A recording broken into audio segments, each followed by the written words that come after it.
Come on, somebody's gonna come in here, welcome a brother home.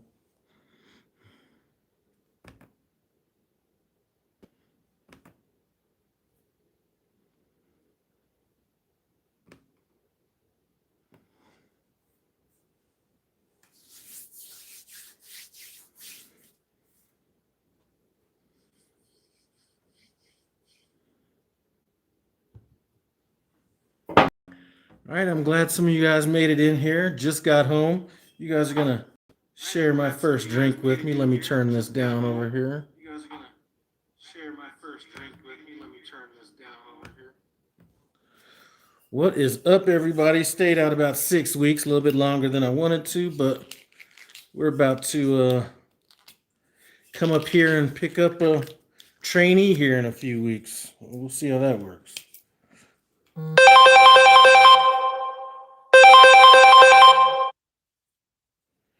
All right, so anyway, just got in this morning. Happened to see JJ the trucker up at the Denver yard. If any of you guys know him, obviously. Man, this is hard to open. There, that'll handle it.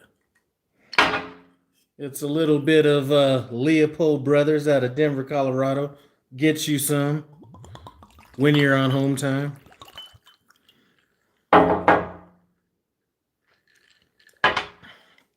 All right, so if I'm looking over here, here's where I can read the comments a little bit better.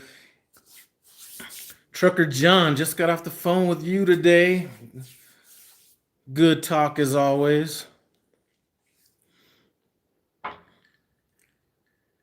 Hey, this is for you, John. Actually, let me see if I can move this around. Get it in a better position so I can not look like I'm...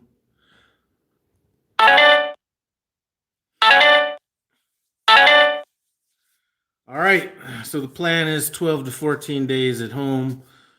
Get a load going out to Springfield, picking up or taking the training class, and then taking one person out to train from PSD all the way through TNT. I already told my dispatcher I want to train. I do not want to be a trainer, meaning I don't want to be picking people up constantly at the terminal. I just want to train one person. That's it. Pay my dues back to Prime. Anyway, what's up, Big Dave, Big Houston, Kurt Mays, Bearded Fat Man? You should be about ready to upgrade. What's going on with that situation? Louis Serrano, what's up? No, Lyle will train, not be a trainer. My wife's over here talking shit. At least she's, well, I'm not even going to say it. Let's be optimist. At least you have a wife to bitch at. All right. She's giving me the proper grace period before she starts farting all over the place. Just joking. That was hypothetical when I was talking about people farting. Ray Max Kitchen and Grill, man, I see your cooking channel is blowing up. I'm going to tell you, I do feel bad that I basically let my cooking channel go, but I am going to knock out at least 2 videos while I'm home. Kurt, good luck on Friday. And as a matter of fact, you know what I'm going to do? This still isn't the way I want it to be. What I'm going to do with the person I'm training for PSD is I am going to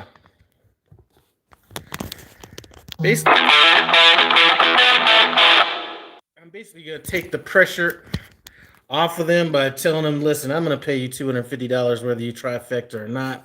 Get that pressure off of you. Good job on upgrading. I'm not sure about the flatbed. Man, I can't get this thing right. Good job on the upgrade. I don't know about the flatbed. That is a lot of work. And them intermodal trailers, man, that intermodal trailer I was dragging from Florida to Kentucky beat me up. I never knew that it would put a hurting on you like that.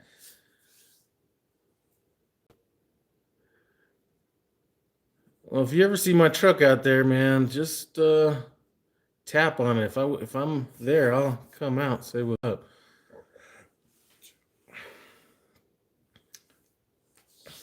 But yeah, those intermodal trailers, boy, woo!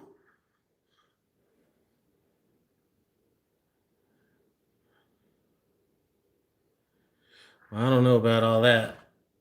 All I know is that intermodal trailer, the rims were, there was nothing that was going to keep them from passing a DOT inspection, but they had more rust on those rims than a 74 Nova. Let's see. Yep, I'm paying it forward. Like I said, this is a labor of love, not because of money. Somebody was acting like, or not acting. They were basically saying the money's not bad either. And trust me, if it was for the money, I'd have done this a long time ago. I'm actually doing this because I think it's my duty to pay it forward because somebody had to train me. Once I'm done with this one, I'll probably be done. I'll disappear from the training pad like Kaiser Soze.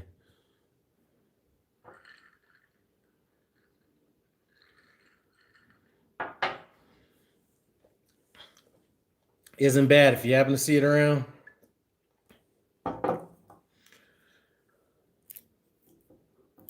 But anyway, that's the deal.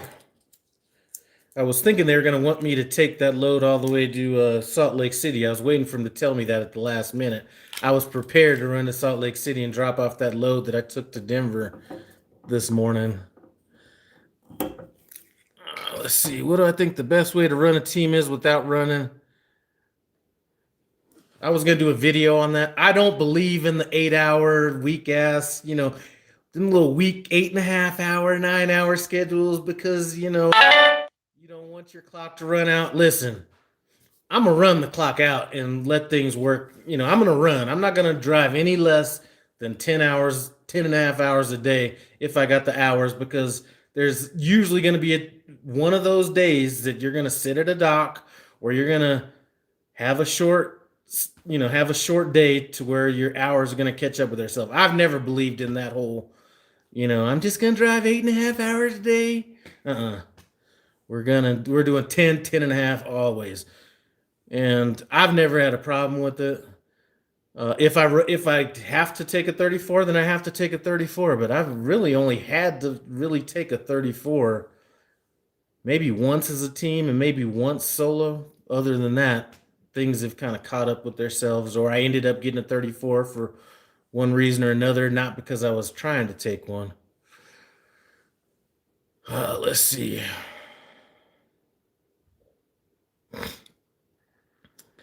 Yeah, I watched those videos, Tony. I just didn't reply back to him. I was kind of busy at that time. If you see Smug Monkey in the chat, me and him go back to the Marine Corps, 88, 89, in that range.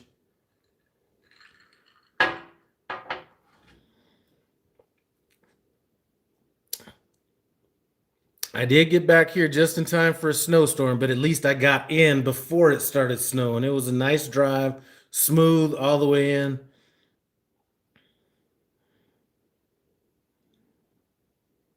Now, but when you're running as a team, a lot of people that are running teams don't think there's still a way to run split logs as a team if one of you guys is running low on hours and one has some hours. So you don't have to run the traditional clock on that. As a matter of fact, if there are times when one driver has a lot more hours than the other driver, that's the time to use a split log and catch, kind of even things out a little bit.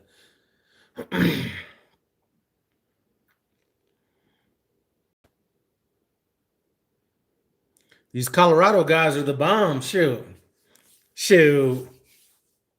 Although the yard was muddy as hell today.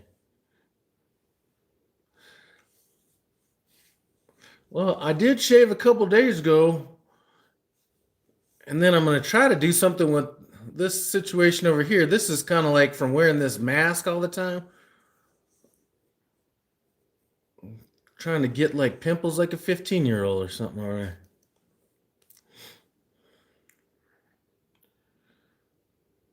You're at the Denver yard right now. That yard is like unsatisfactory. I dragged more mud in my house than I was expecting. I didn't know I had it all on my shoes until I got in the door and looked at my carpet. Jeffro, did you figure out what you're doing as far as your trucking situation goes? Or are you still doing that? Just curious.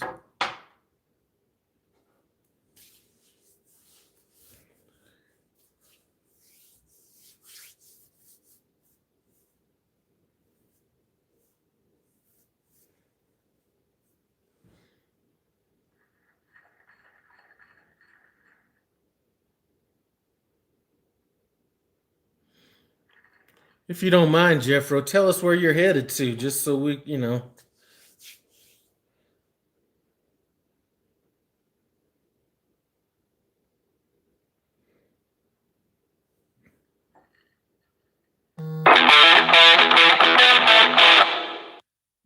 My miles per gallon just came across. I'm at 8.42.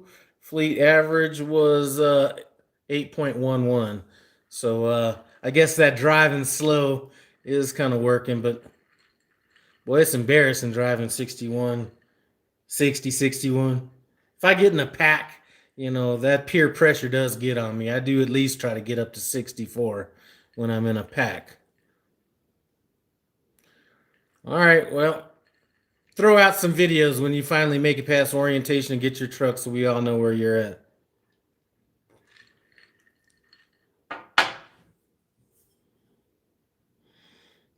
The mirror on my truck, I just got out of my truck today. I'm going to take it down to Peterbilt tomorrow.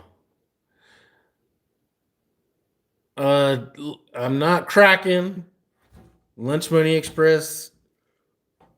I would probably still drive a Peterbilt over Freightliner if I got 5 miles to the gallon. I'm just saying. It is about the Pete gang. I'm sorry. And this is, I mean, I've mentioned this in a few videos, and I'm not even joking around about this.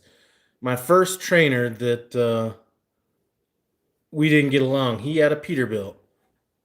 When I got on my second trainer's truck and we started hitting rough roads, I literally thought there was something wrong with the truck.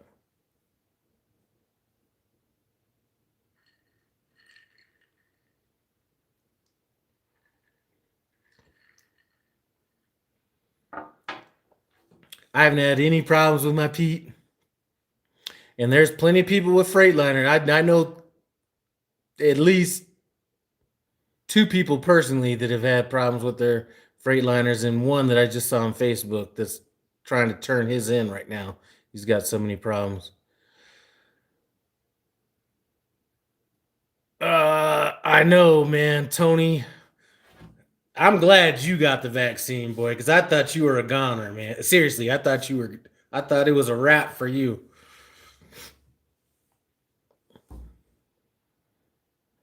What are you talking about? No room. There's actually more space in a Peterbilt. Not as much storage space, but there's more room in a Peterbilt than a Freightliner. And listen, look at the interior of a Peterbilt. It looks like a luxury car. I'm not going to get in a battle. It doesn't matter. I don't care, Freightliner, Peterbilt, but them Freightliners kind of look a little like a Chevy Cavalier, like the 90s Cavaliers, them big ass knobs and shit in it. I can't do it. I'm sorry.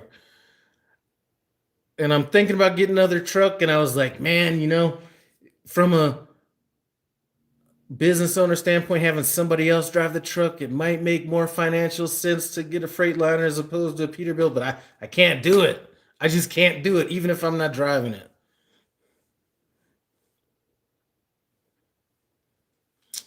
Uh,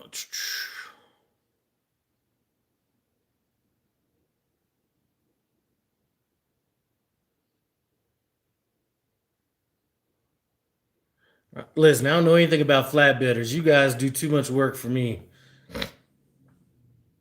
That I couldn't even consider doing no flatbed.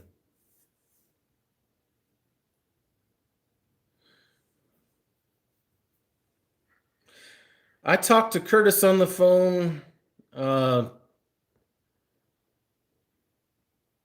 Matt, I talked to Curtis on the phone probably about 5 days ago. He seemed to be doing all right. I'm trying to figure it out, but I think they got it worked out. He actually has another guy that drives with him that does most of the heavy work. No, I do not. I'm not part of the flip flop Volvo gang. I mean,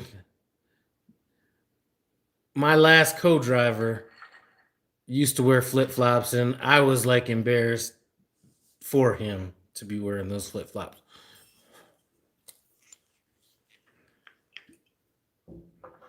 But I do have a shoe for every occasion. I got like a shoe for mud.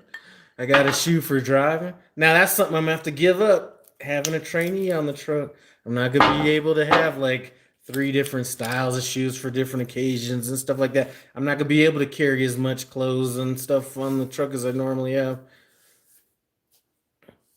And I carry more than I need because my secret to how I don't run out of clothes, at least t-shirts and drawers, is when I go take a shower, boom, I'm out there hand washing drawers and t-shirts and letting that shit air dry and then going back and wearing them so I'm not running out of clothes and stuff. That's from the Marine Corps. That's the core in me right there. You know what I'm saying?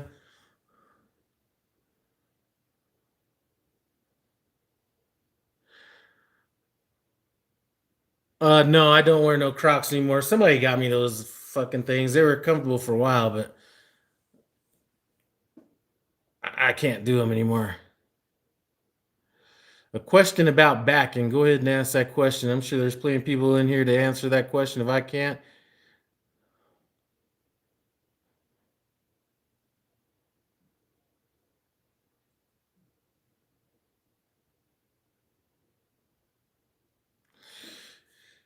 I'm not, I can't train long term either. But like I said, I felt it was an obligation of mine because somebody had to train me. So I'm going to give back to Prime like that.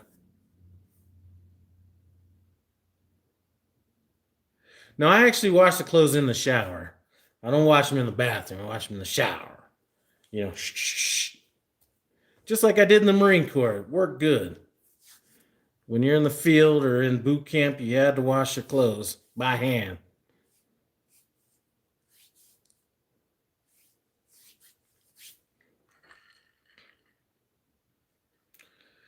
Let's see. What's a tip you give someone just starting out? I'm 2 days in on schooling, but I'm wondering if there's a trick to it. Man, it's just something you got to do. I was actually talking to John this morning on the phone. And I was like, this last 6 weeks I was out was the first time that there was no doc, no backing situation, no nothing that took time for me to kind of get into. The one thing I will tell you is steer about as half as much as you want to steer when you're backing. Too many people oversteering when they back. That shooting is in Boulder. Boulder's about 65 miles away. About 45 miles away from the Denver yard. Or probably about 35 miles from the Denver yard.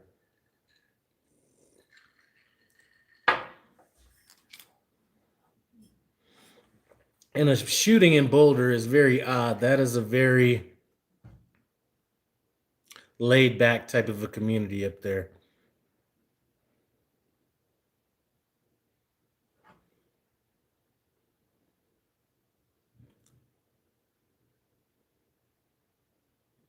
What's up, Shane? Hey, Schmitty, like I'm telling you, steer half as much as you think you're going to need to steer when you're backing. That's it. Because if you look, especially newer people, they're always oversteering. So by the time they start trying to correct it, once that trailer gets kind of in a jackknife position, and I can't explain it, but it's a wrap. You got to pull forward. In some places, you just don't have the space to pull forward.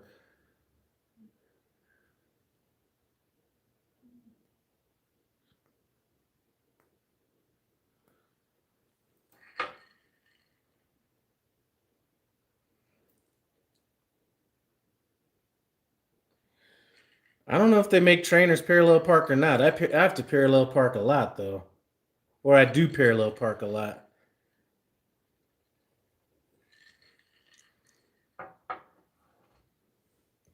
I am going to do at least 2 cooking videos this time out. I'm just not sure what they're going to be. I'm not sure if I want to do some barbecue, if I want to do some other stuff. I might get into some real hippie shit. You know what I mean?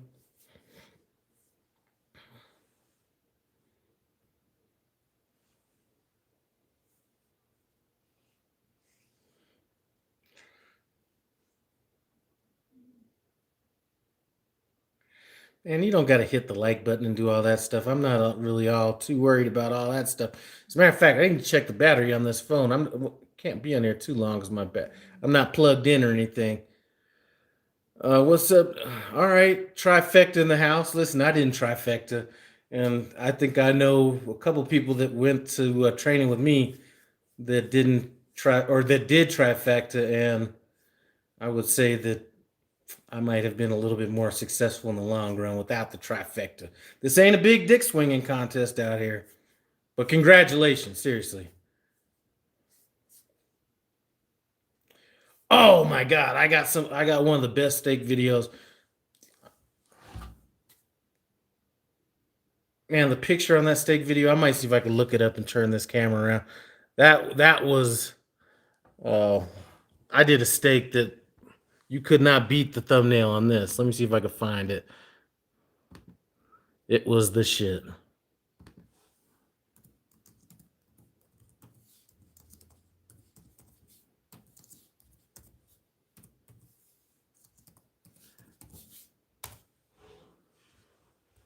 All right, I'm gonna scroll this. I'm gonna turn this around. Take a look at that damn steak right there.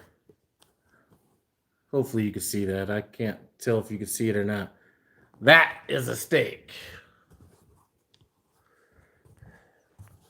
I don't know if you can see that or not.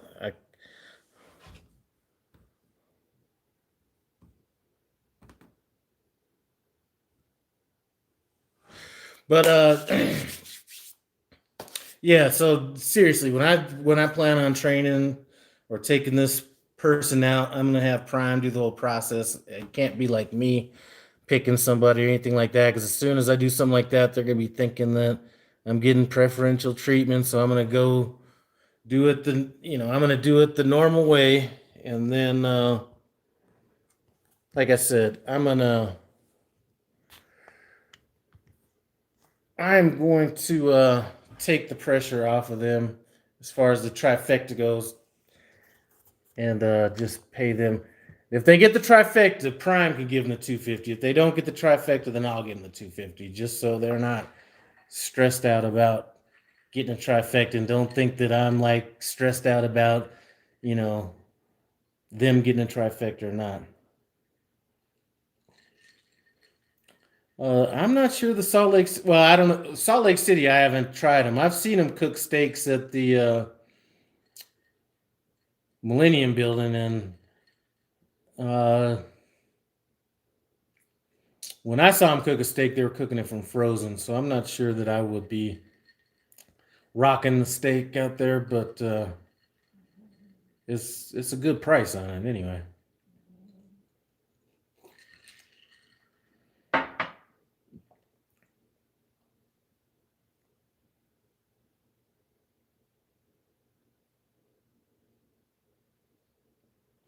Yeah, I don't know what people do, stuff like that. One thing I'll tell you is, depending on who I get, we're gonna run through them miles. It ain't gonna be one of them things where there's somebody on my truck forever and forever. We're gonna get in there, knock it out, uh, and keep it moving. I'm not trying to hold anybody hostage or anything like that on the truck. If they want to go home, stuff like that, then that's on them. But I just plan on getting in there and knocking it out.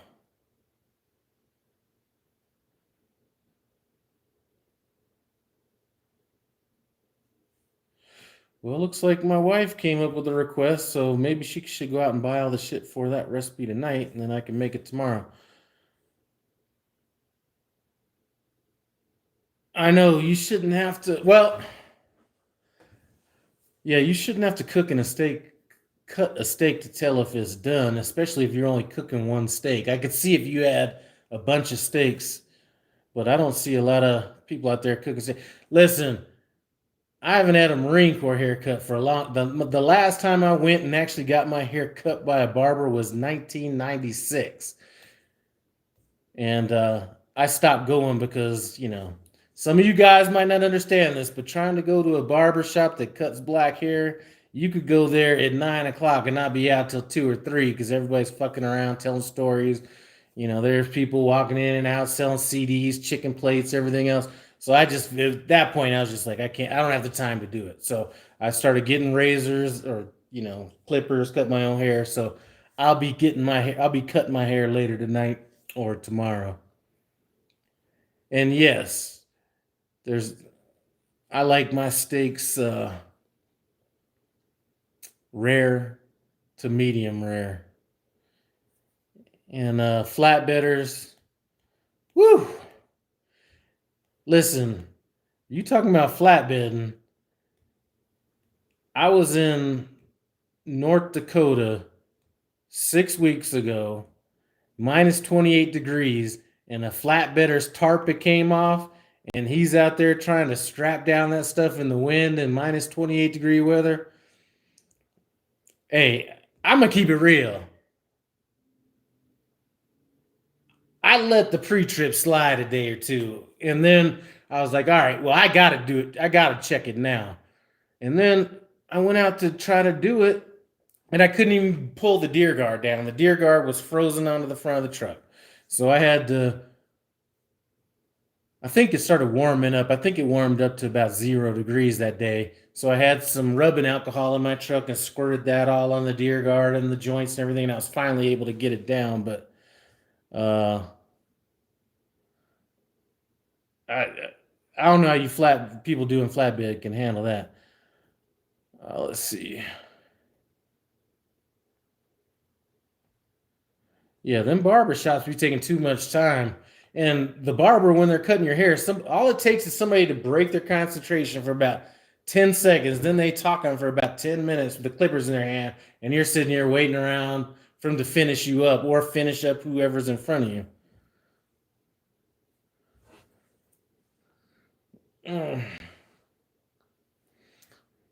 Hey, minus 15 degrees. I'm telling you, I think minus 28 was the coldest that I'd been during my trucking. I do remember a couple years or the year before I got into trucking, there was temperatures that were around minus 35 or something like that in Chicago, but I ain't messing around with it. And I broke my rule. That's what got me in trouble. As a lease driver, personally, going west of Cheyenne in the winter is foolish. And I made that mistake and got caught.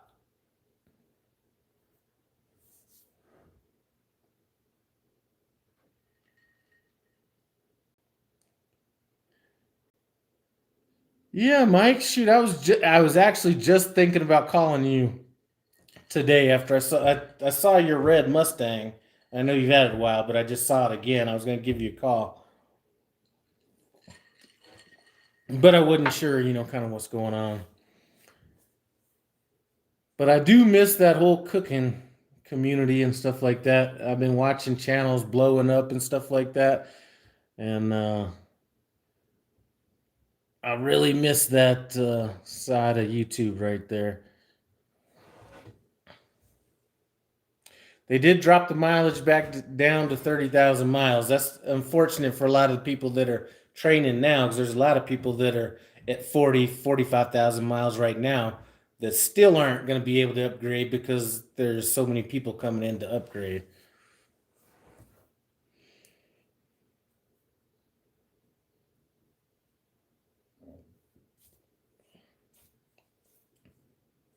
Yeah, Mike, that is tough, man.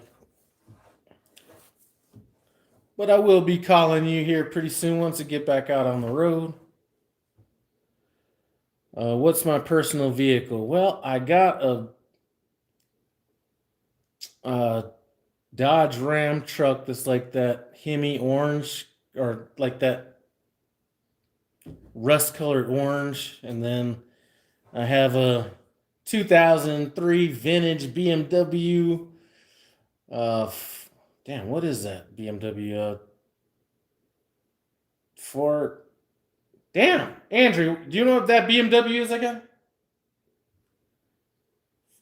Anyway, BMW 4 Series, something like that, that I'm gonna be selling to Johnson's Logic. If you happen to be watching his YouTube channel, you know. Get off your smoke. I didn't ask you to go out and look. 535, I think. Which actually, at this point. Anyway, I got a BMW that I'm gonna be selling to Johnson's Logic, and then my wife drives a BMW X5. Let's see.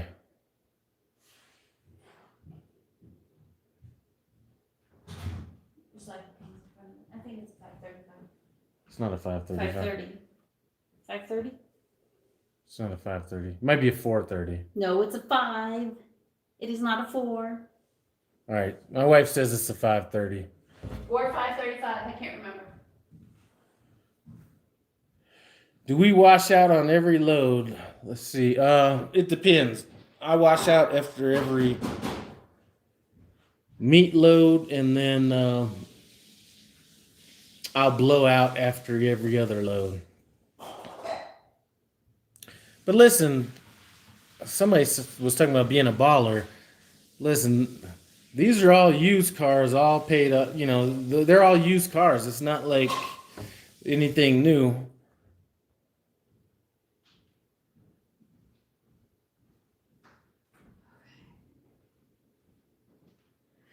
Definitely get a leaf blower. If you're coming in this business, and the leaf blower I'd suggest, I happen to like the Ryobi or whatever that is.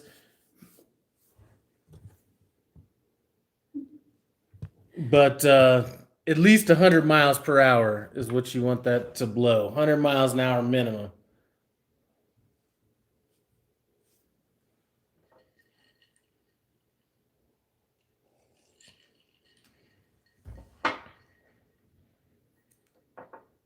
But listen, if there's a washout nearby, I'm going to get a washout regardless. I mean, you know, when you're in them 50s trying to, you know, it's not hard to crawl up in them trailers, but for some reason, blowing out them trailers seems to kick up a lot of dust and mess with my allergies and stuff, which has been killing me this last week and a half, 2 weeks.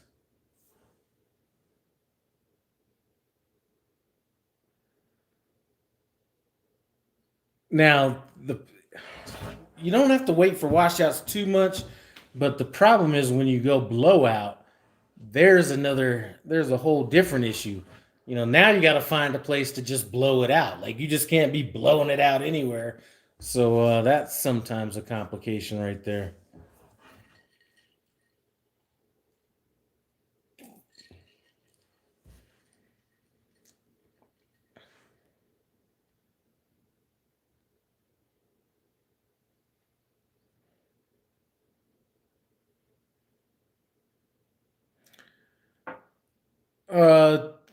Most places that say they require proof of washout don't actually. Nestle says they need it. They check it sometimes. They don't. So usually, if it's clean, they don't really worry about it. And for the most part, we're not. There's very few loads that we're carrying that are actually gonna like be those leaking type of load. Even if it was a meat load, although I will wash out after every meat load, but there's only even a few of those meat loads that actually will leak. And those are the ones that the cows are coming in like here, and then the trucks are leaving like here. You know, for the most part, it's kind of packaged type stuff or frozen, or, you know, it's like juices and, you know, not a lot of like, usually it's just pallet scraps and stuff. I mean, these guys will leave half the damn pallets in the trailer when they're done, all broke up and everything. That's the problem.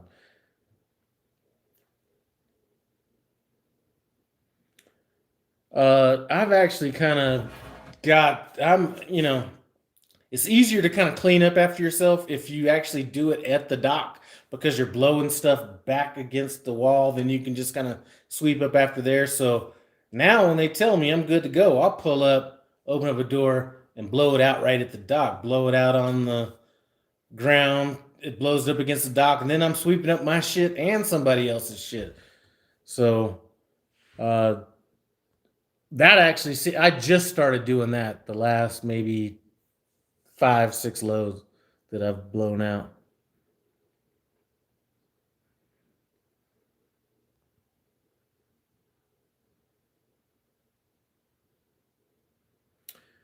Michael, are you talking about that protein solutions load? Those are some nasty loads right there. I picked up a trailer from that place that I pulled into a blue beacon, and they walked in with this look on their face, and they're like, "We're going to have to charge you more money." I was like, "Well, why is that?" He was like, "You have a trailer full of maggots." I was like, "Oh, man."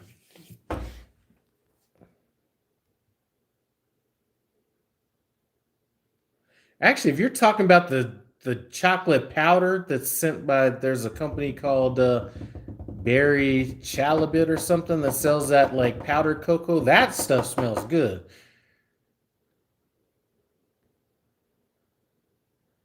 The worst type of load for reefer is anything going to New Jersey. Period. And I'm not talking about New Jersey, New Jersey. I'm talking about New York City, New Jersey, down there. Outside of that, I don't really care what I'm carrying.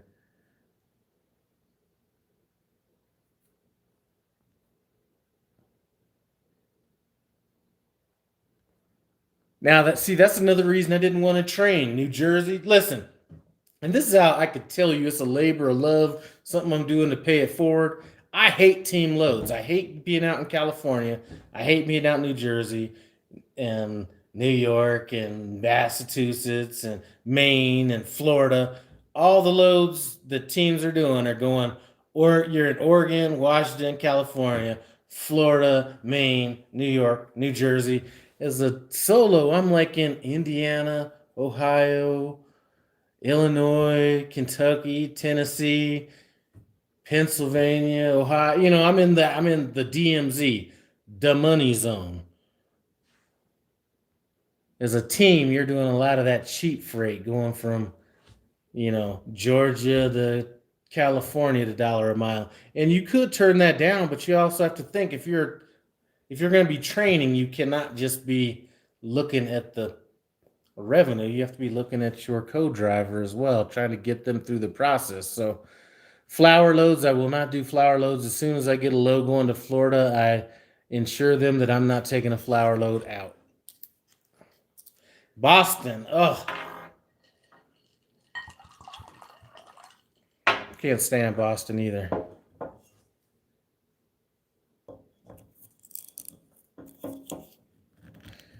Yeah, teaming is not an ideal situation. I mean, if you're all about the money, when I was teaming with my co-driver, I was making a lot of money, but it wasn't enough money to offset the team aspect of it.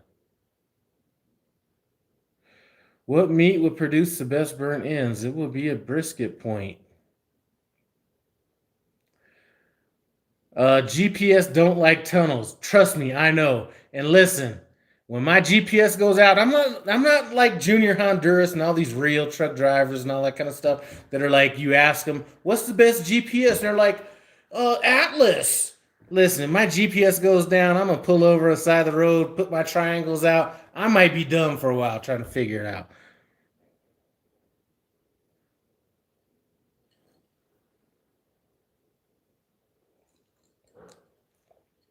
All right, man, get your student, man. I'll be out there soon. Atlas is not the best. Atlas is not the best. That's like saying a horse and carriage is better than a car. A GPS is better than an Atlas. Well, Semper Fi, everybody. Veteran vlogs. I just ran less than $1 a mile out of Florida. I stopped at a railroad crossing that had a malfunctioning arm, broke the mirror off my truck trying to back up once the arm came down. So that's going to be how much? $500, something like that. So I'm going to end up losing money on that load. I ended up pulling the intermodal trailer out of there. Once I got done with the intermodal trailer, I had to take it to some specific place that took me 50 miles out of route. So I ended up losing money on fuel. It was just a crappy load. I'm not a fan of Florida either. I can't stand Florida.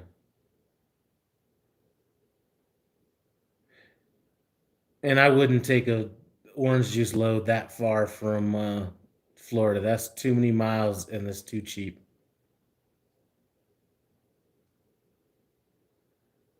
You know, I haven't had a problem with GPS. I mean, in general, every now and then the Qualcomm will shut down or something like that.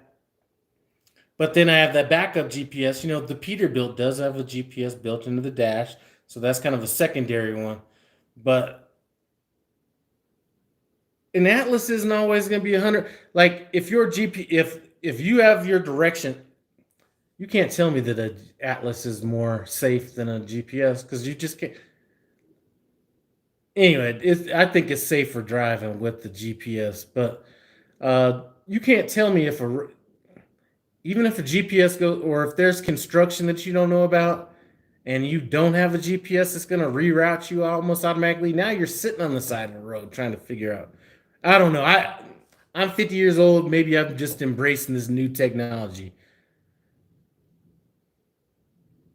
But yeah, a GPS. I mean, that's like those people back in the 1900s, early 1905 talking about, well, I'm not sure I want to get an automobile. What if it doesn't start? I'm going to go ahead and keep this horse. Old school.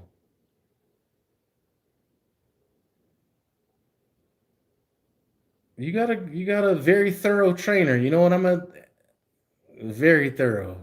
Congratulations on that one. And the flatbed also is going to be a little bit different as well because you might be dealing with a lot of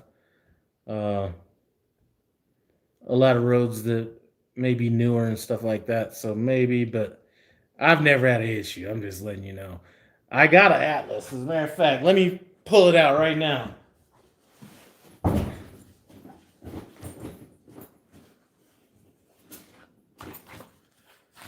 Bad boy is clean as hell. I haven't even opened it up yet.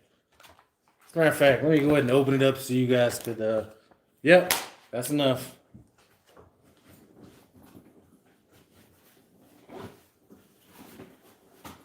That Atlas is like a fire extinguisher for emergency purposes only.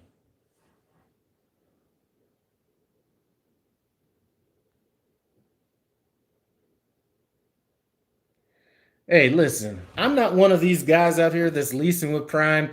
I mean, I don't know. I don't, to me, it's like free money. I don't understand how people are not being able to make it on with this lease, but I mean,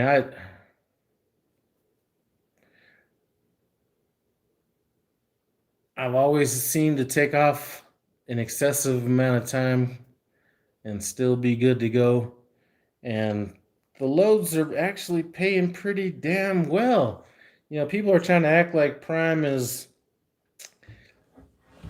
stingy, like they got short arms and deep pockets, but, I'm happy with the pay.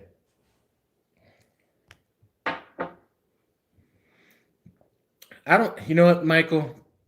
I'm not sure if the people that aren't making money, it's the work ethic. I think it's the clock management, which could be part of work ethic because I do know people that don't know how to run their clock. And those are the people that I talk to that are always having the issues with the money.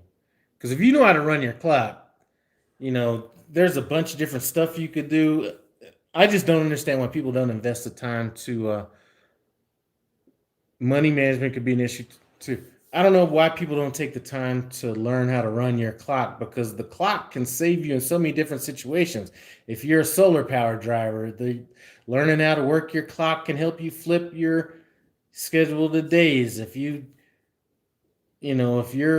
wanting to pick up a load later on in the day, but your 14-hour clock is going to run out, now you know how to like flip that clock to where you can go make it to that. You can like use a clock to avoid rush hours. I don't know why people don't invest time to learn how to run their clock, but a lot of people don't know how to run their clock.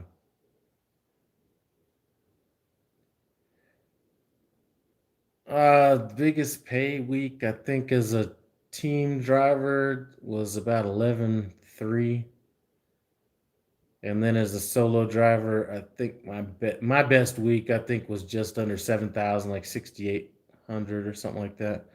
But they're all in that. Well, it's hard. I'd have to go take a look. As a matter of fact, I have them all saved. I don't really like to talk about the money because as soon as I talk about the money, I got motherfuckers saying I'm either lying, then I got some other people saying I'm not making enough. So it's really a lose-lose proposition. But um, well, it could be that, but then your next week is usually skewed. So the week that I did just under the 7,000, my next week was 5,800. So one of those weeks would have been.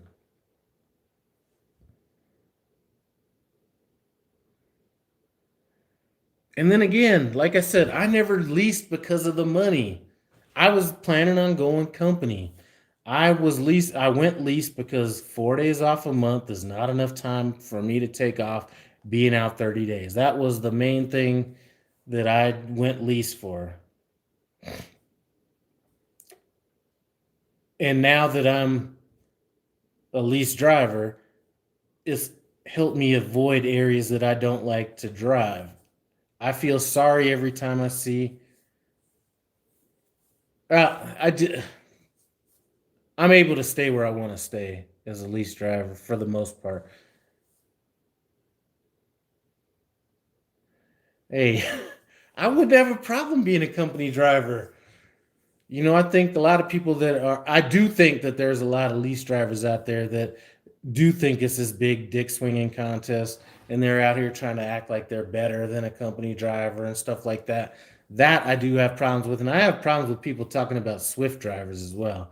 That's another That's another one that I got a problem with because some of the best backers I've seen in the business are Swift backers or Swift drivers. So anyway, two people that irritate me: lease drivers that act like they're better than company drivers, and people that talk shit about Swift drivers. Because I'm telling you, I've seen the best back I've ever seen. Well, the second best was a Swift driver. All right, Shane's in the house. Well, Swift has their moments because they're like triple the size of Prime. I mean, I've seen some Prime drive. As a matter of fact, I've got embarrassed out there. It hasn't been recently, but I got embarrassed at the Colton, California Walmart. I just got that wrong dock, and there was a truck in front of me, and there was a lot of traffic. And at the time, it was when I first kind of came out solo, and when you first start driving, if you're aware of all the traffic around you, and that was kind of making me flustered. Nowadays I'm like in the zone. I don't even think about anybody that's around me.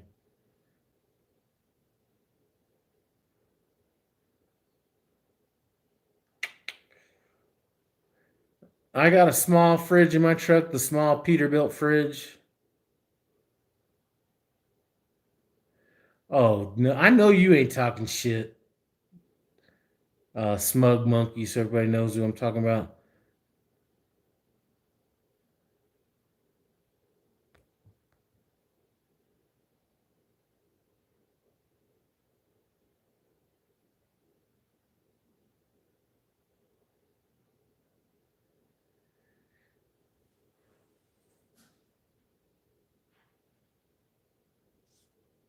As far as people's preference and stuff like that, and how the ability to run their business, I agree with that to some degree. If somebody says, okay, well, I want to run my business like this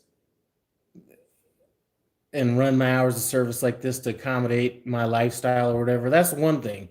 But when you're complaining to the fleet managers and complaining on Facebook or YouTube about how much money you're making, and you haven't shown the desire to understand your clock, which would allow you to make more money, that's the problem.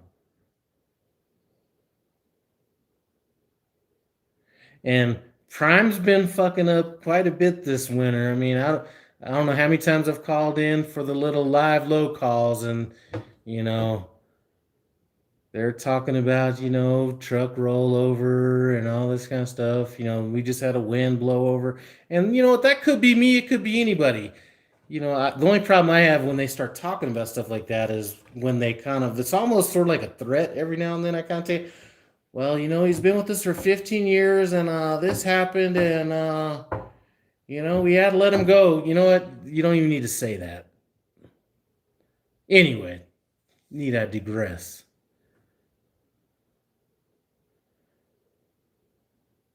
I do turn down loads, and I don't turn down a lot of loads, but I do believe it's your responsibility to turn down a load every now and then to let them know that you're serious. Because if you take every load, trust me, I did actually speak to a dispatcher, like not with Prime, but he said, and I'm not sure if this is the same with Prime. If you have a difficult load and you have two trucks in the area, there's a guy that you know is going to take every load and another guy that doesn't, but it's a difficult or shitty load, it's going to go to the guy that takes the loads all the time because he doesn't even want to run the risk of having another guy turn it down and wasting 15 minutes of his time. I don't believe in taking every load. I'm sorry. Even if you just turn it down just to turn it down every now and then.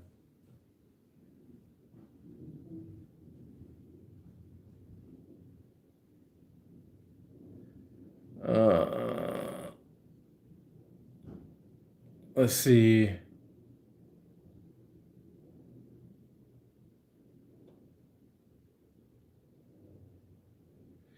A 34-hour reset every week. You could do it. I'm not sure that's the most profitable plan, but whatever works. I mean, I could do that and make enough money for what I'd want to do because I don't need to make as much money as I've been making. But if I took a 34 every week, I wouldn't be taking 14 days off in a row and stuff like that. So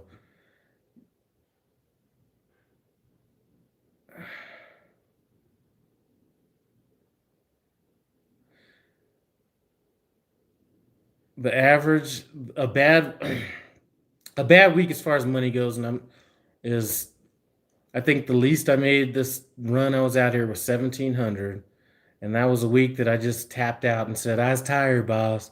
But it's generally going to be between 24 and 33, 34 net.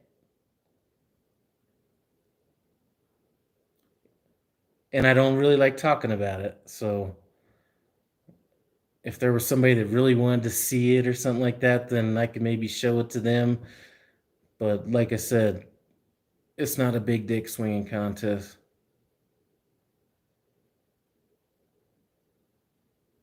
There's people making way more money than I'm making, so it's not even like I just don't really. I thought I was going to be doing that when I first started it, but then as soon as I started showing it, people started tripping out and acting crazy. So I was like, that really doesn't need to be anything I want to talk about. What's up, drivers lineup? I'm glad you guys made it out of Denver. I know you guys were scared driving out to Lemon, but hey, I came in, clear skies, all that kind of stuff. Tell Jenna what's up.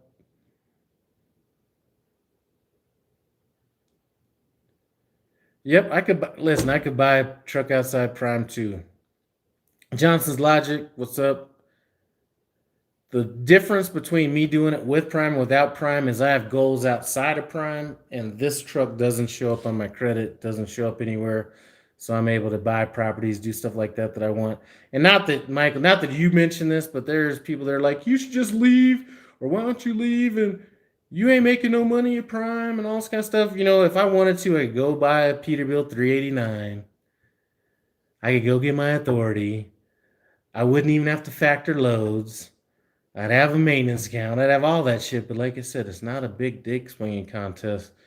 And I'm not saying that's what you were talking about, Michael, but I'm trying to do something outside of trucking. So having that truck on the down low actually works a lot better for me than having to show up on my credit.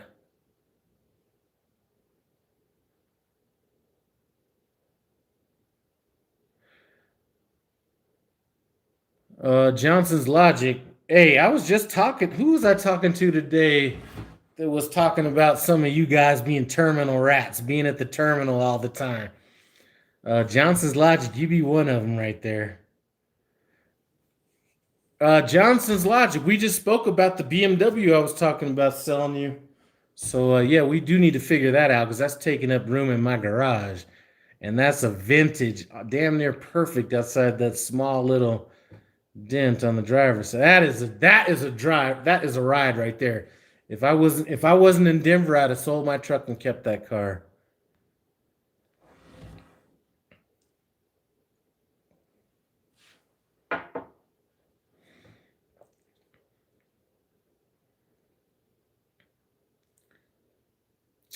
It's not a scam. I don't, people will say that, and what they're going to say is, well, you can make more money elsewhere. Well, you could always make more money elsewhere. I mean, there's always, no matter where you're at, there's going to be more money you can make elsewhere. Are you going to chase the money? I see more people in this business losing out on money, changing from job to job to job, than if they just would have stayed somewhere else, or staying somewhere making less money and just rode it out. There are people wasting more time and money in orientation than they are driving trucks in this business I've seen.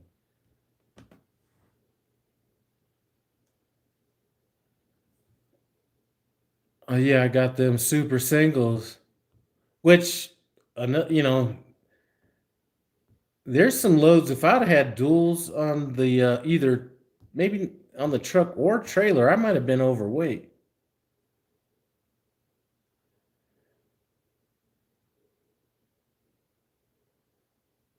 Oh, let's see. Prime's lease is expensive because it's 3-year, not 5-year. Total cost of the truck.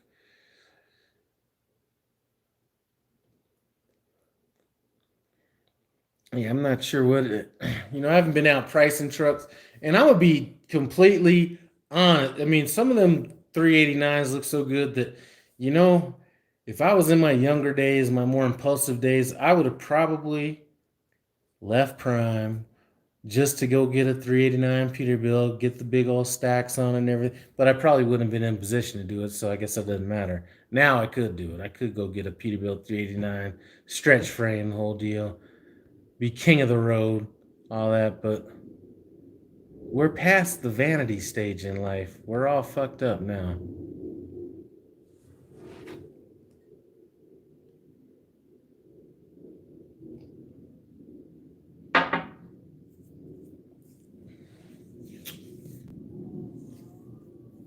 I am thinking about ordering that next Peterbilt though. Johnson's Logic, you are the king, man. You've been in Springfield more than Rob Lowe's been in Springfield with your broke down ass up there every 5 minutes. Oh,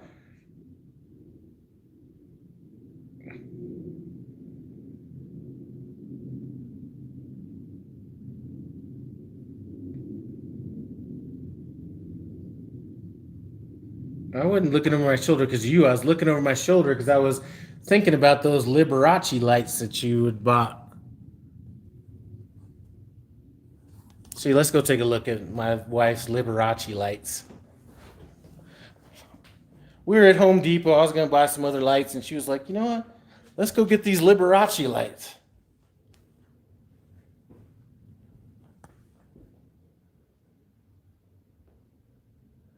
That's Liberace mode right there.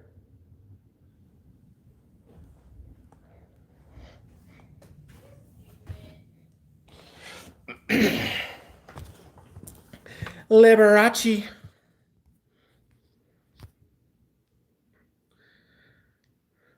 This is, for those of you guys that missed it, Leopold Brothers single batch whiskey.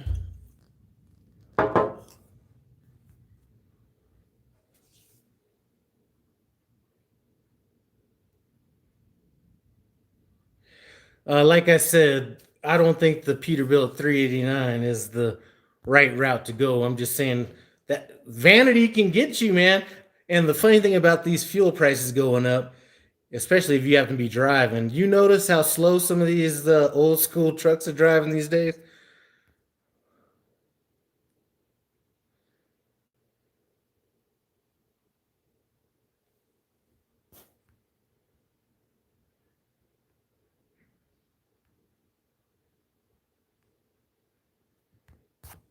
Oh. Whew. So anyway, damn. See, we do it with our pinky out like that.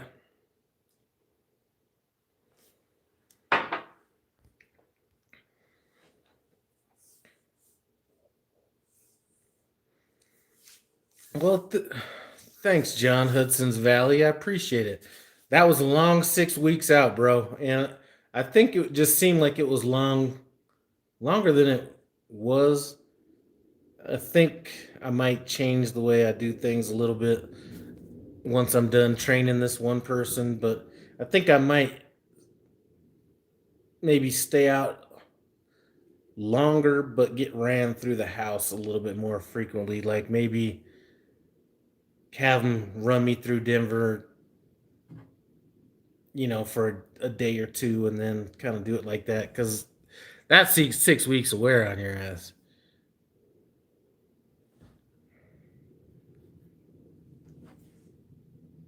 Now in the wintertime, you don't want to be out here. That's the problem. You get too close to Denver, they try to send you out to Las Vegas, California, Idaho, all that stuff. So could you travel with a dog? Yes, you can. As a matter of fact, a lot of people travel with their dogs and travel with multiple dogs and actually travel with. Man, I saw somebody with two big ass dogs in their truck. It was two of them. Actually, it was two, like I'm guessing they're husband and wife, and then they had a kid, and then these two big ass German shepherds. I was like, I don't know where the hell they're staying. Johnson's Logic, you listen, you run through Atlanta so much, you can't even be talking shit about that. Mexico? Who are you talking to?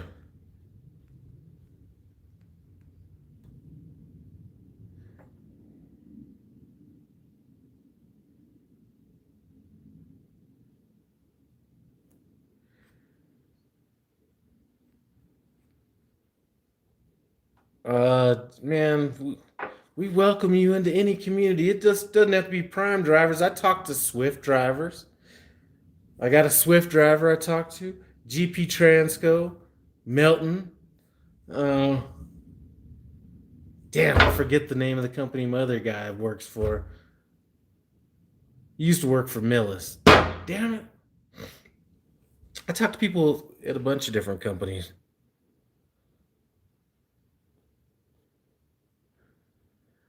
See, me and Johnson had the same fleet manager. We had the two totally different outcomes with them. I had to tap out with James. He was running me so much. Like sometimes I was like, I was tired, boss. I can't go any further.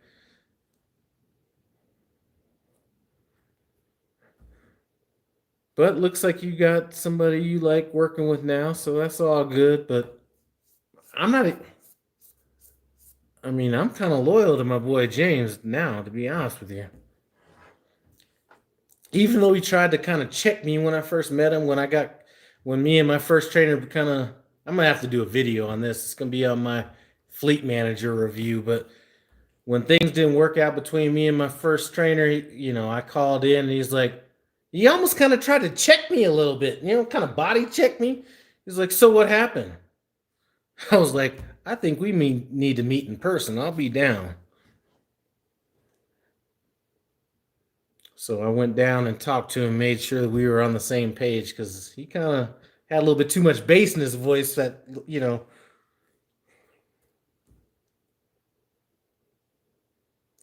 No, I'm doing a review on Prime, like every step of Prime. So I'm gonna do a review of my experience with Fleet Manager, my experience with Safety Department, logs. I'm just gonna kind of do it step by step. Different people I've talked to at Prime. So when I do my video on my review of my Fleet Manager, I'll kind of bring that up because it's a funny story.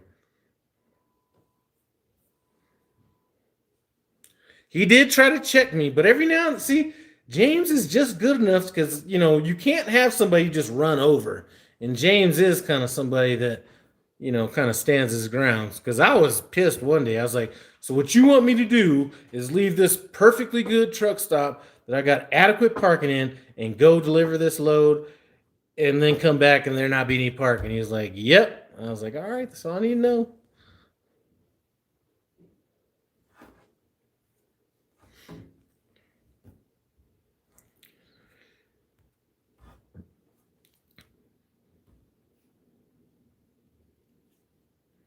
See Johnson's logic. See, maybe it's just oh shoot, TNT barbecue. My boy Thyron.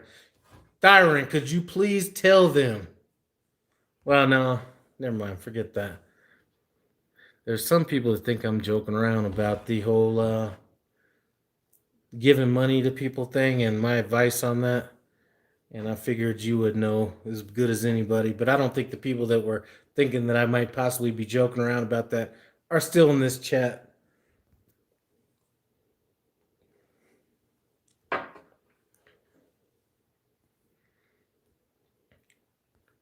TNT Barbecue. Shoot, your channel's blowing up too. I need to do a collaboration with TNT Barbecue on the cooking side.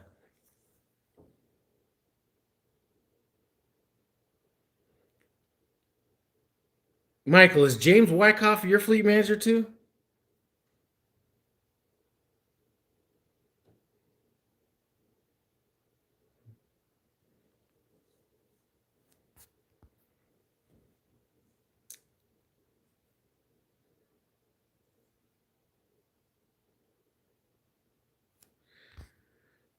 My man Thyron at TNT Barbecue that just said, let's go. We met through our cooking channel. I went out to Iowa, hooked up with him and everything. We've been good friends for like the last, I don't know how long. I've had to have increased his net worth by about $50,000. Ain't that right, Thyron? Tell him if I'm lying. Anyway, just joking, but that's the man right there. He's like he's jail administrator, so he's whooping ass on a daily basis out there in Iowa.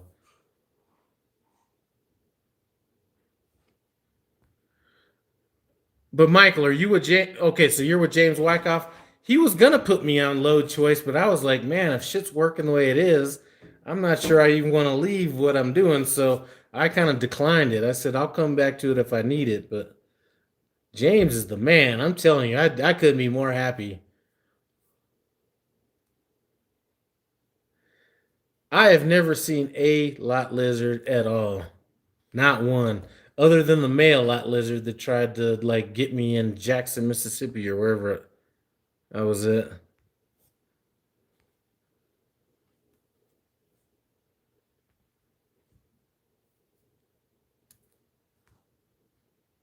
And I be about my sleep. You see all these people out here doing all this random shit. Whenever you start hearing people talking about, oh, I go sightseeing and I eat at this restaurant and all that, I don't run like that. And that's what I need to tell the person that's going to be on my truck with me. If you plan on doing the whole sightseeing thing and stopping everywhere, this ain't the truck for you.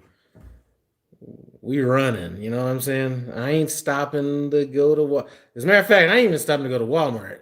If it's your drive shift and you want to stop at Walmart, if you could pull in that motherfucker, then go to Walmart. But other than that, I'm not doing it.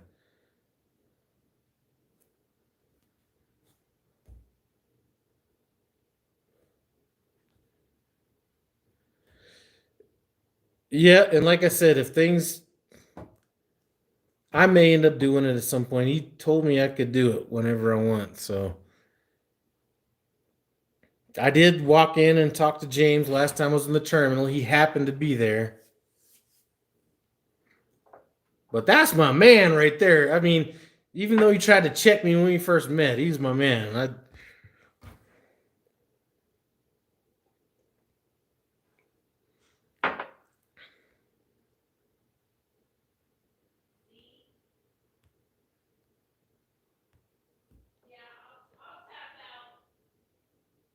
What are you talking about?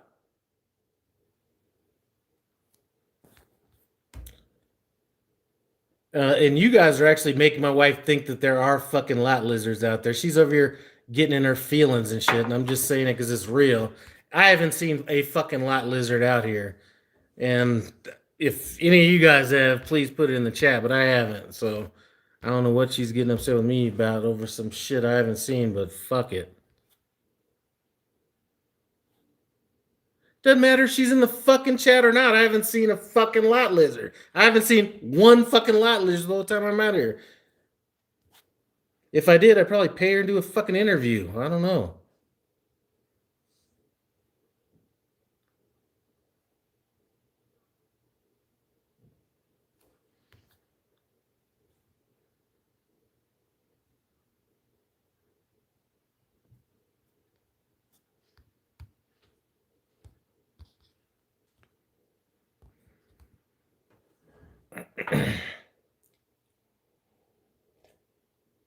Yeah, I don't know how the load choice board works, so I wouldn't know.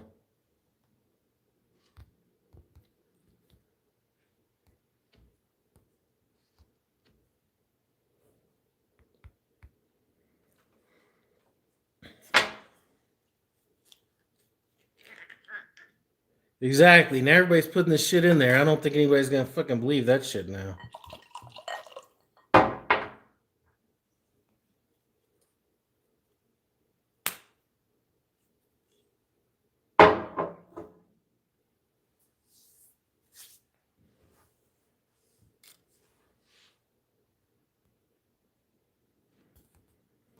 All right, so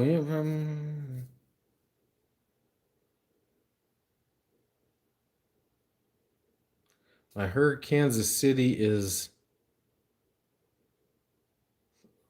I don't know what that said.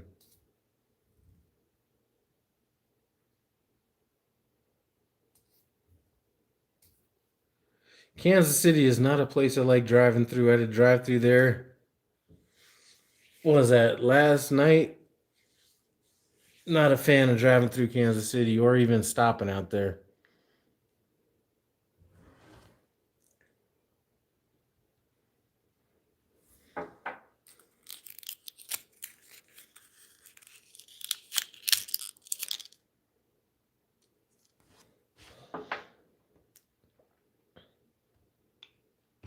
You still in here, Thyron? I can't see these texts for some reason. This.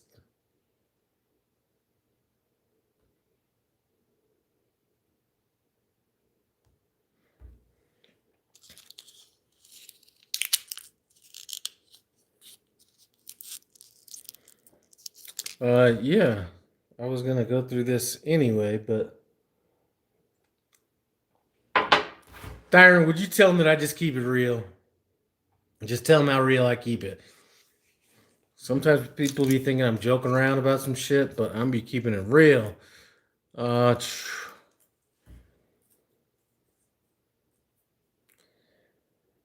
Yeah.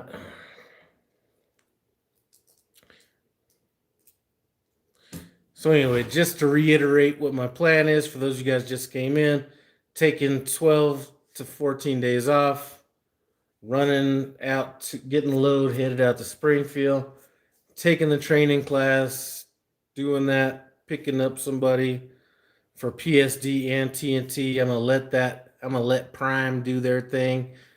As far as choosing somebody, then we'll go and knock out PSD, TNT, and then kind of go from there. But that's it. Really nothing Nothing much other than that. Try to finish this tax situation out here. Put my truck in the shop, and that's it.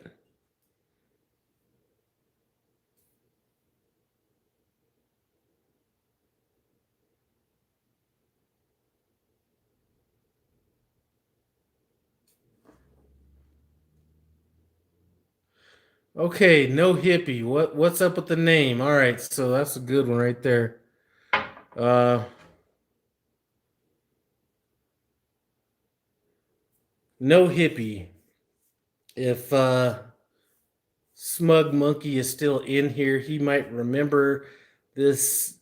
We used to call him shitbirds in the Marine Corps. His name was Barnett. I don't remember his first name, but he was from like Alabama or Arkansas or something like that. And every time they used to have, because the Marine Corps will have you do some stupid shit. You know what I'm saying? They'll be like, go over here and do this stuff that doesn't make any sense. And he would always say, in his little country accent, I'm not sure why they always have us over here doing this hippie shit. So that always stuck in the back of my mind. So when I started my cooking channel, No Hippie BBQ, that was because I was like, we're not doing no stupid shit barbecue. Was kind of what's going on in my head. So that's kind of how I came up with the name, and then I just transferred it over to the trucking thing, and that's how it came about. So I love hippies. Actually, I've never met a racist hippie in my life, so I'm more about the hippies than most people. So that's why I have the actual peace symbol on my truck, to go along with that. But yeah, that's how I came up with the name. I don't know why they have us out here doing all this hippie shit. I don't know if she wants to ride along or not, but we got some dogs in the house to take care of, so that's that.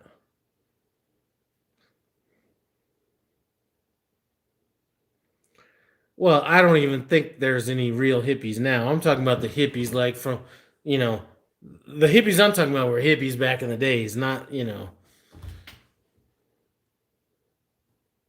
I mean, I can mildly, vaguely remember there being actual hippies when I was like younger, like in the early 70s, you know what I'm saying? Like, I have vague memories. I think there was like a lady that worked in my kindergarten or something when I was little that might have been like a real hippie.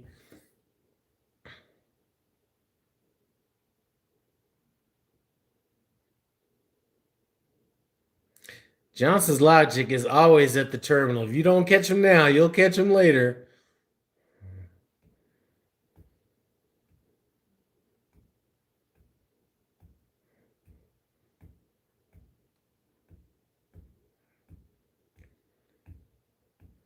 I always have memories of, if you see Smug Monkey in the chat, we go back to the Marine Corps 1988, 87, somewhere in that neighborhood. And I always remember being out in 29 Palms with you playing that dumbass Midnight Oil album or whatever it was. It was like I was out there wanting to listen to Samantha Fox, girls want to have some fun. Your ass is out there playing Terrence Trent D'Arby and all this other shit. I'm trying to get down to some Big Daddy Kane. You over here playing like some other random shit, but those are some good old days.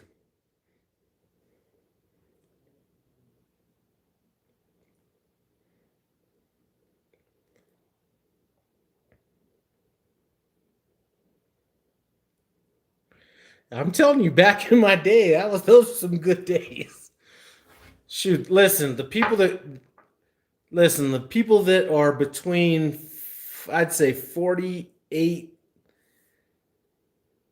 to maybe 57 were like in the golden era of like everything. If you think about it, you still had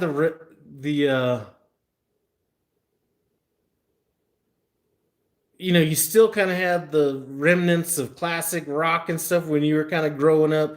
You had the coming era that was like the glam rock type stuff that was good. Then we also went through the early stages of hip hop, the early stages of like the Cover Girls, Expose, that Latin freestyle music, and then we had like grunge music. You kind of came through. I mean, it was like we went through the best of all that.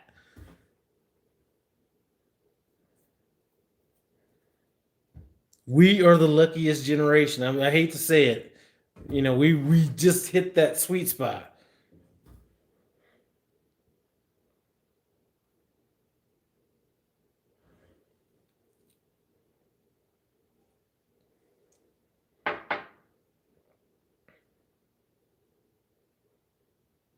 Disco was good too. As a matter of fact, I said the people that were from like 48 to 57, there's some of the people that were like 57. I'm sure Smug Monkey was doing some discoing back in the day. I mean, by the time I got out to the clubs, I was 18, so that would have been like 86, 87 ish, somewhere in there.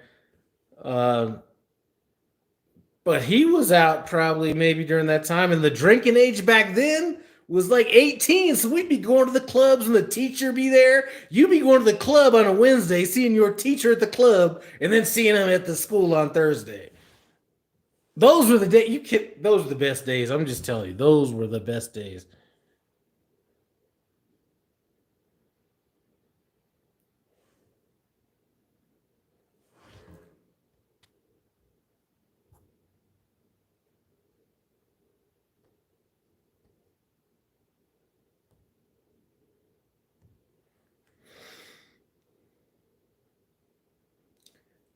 I can't even listen to the music nowadays. I don't even try to listen to it. Especially, I mean, I could listen to some of this. I can't listen to anything that they try to call hip hop these days. And that's the thing. A lot of us that came up in my age group, we were listening to so much different shit. We were listening to classic rock. We were listening to disco, R&B, hip. Well, it wasn't hip hop at the time. We were listening to rap. We were listening to heavy metal. I mean, we were listening to so much different shit. Nowadays this just doesn't. Well, nowadays it's either melded into a bunch of. I don't know. Those were the days. You can't tell me the people that are in my age group. Let's say 7 years to One Direction, maybe 4 years to my junior, 7 years to my senior. We had the best. I mean, we were in the best time period. I'm sorry.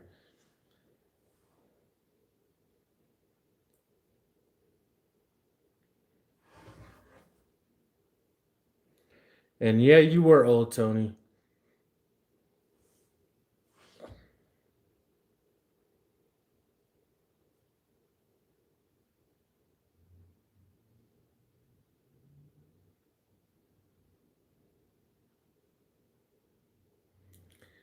Yeah, I remember being up with your ass up at Club Metro in Riverside.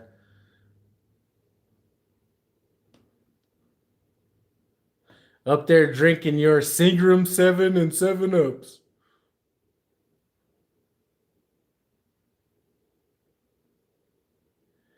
I never went to Thirsties, man.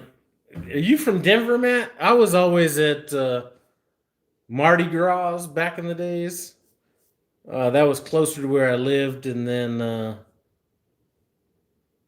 I was I was mainly at Mardi Gras, and then at house parties. But Mardi Gras would have been where most of the people that I was hanging out with would have been. Damn, Matt, Thirsties. I did. I think I might have gone to Thirsties like once or twice though.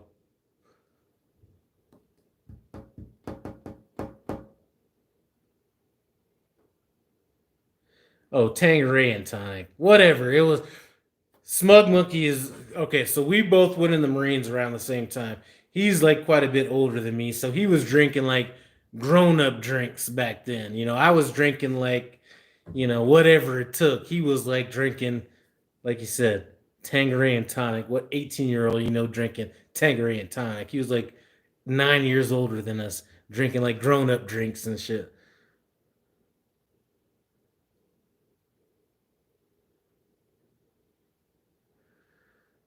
So where you live now, Matt?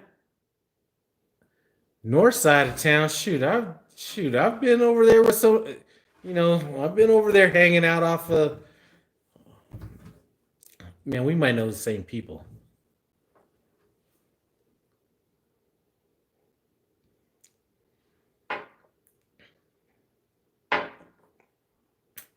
Westminster. I don't know if Pomona's out in that way or not, but I know some people who went to Pomona back in the day.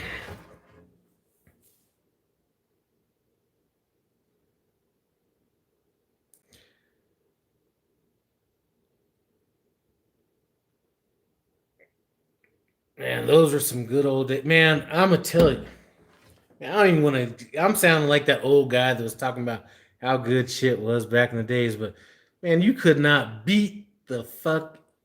You could not beat the fucking like mid '80s to like mid '90s as far as any kind of music, no matter what kind you liked. It was like that. It was like that was the era. Man, that was a shit. Anyway.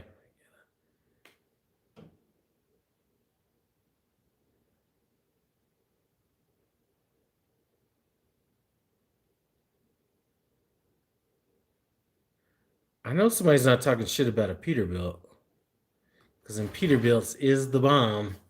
I haven't had no issues with it. As a matter of fact, taking it to the shop to have them do everything. I might even tell them to just, replace all the fuses. They're gonna replace my headlights, even though they're not out. Wiper blades, airlines, like all filters, oil, everything, and my broke ass mirror on the front.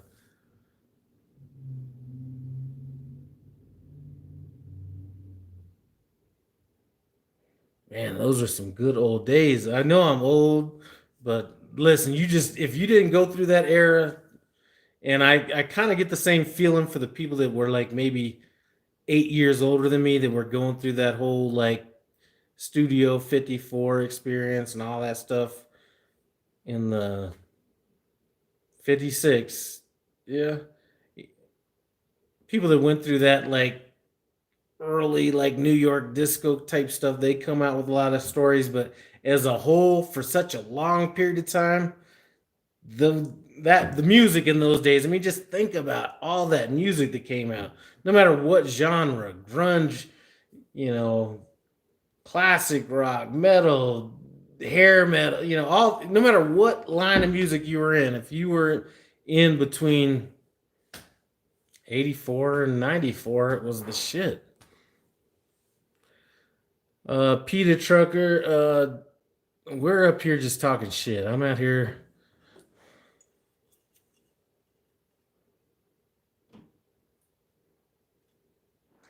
And, I was going to do a video about you, as a matter of fact, talking about how you kind of motivated me to start training. That's going to be my next video where I give you a shout out, talking about all the stuff that your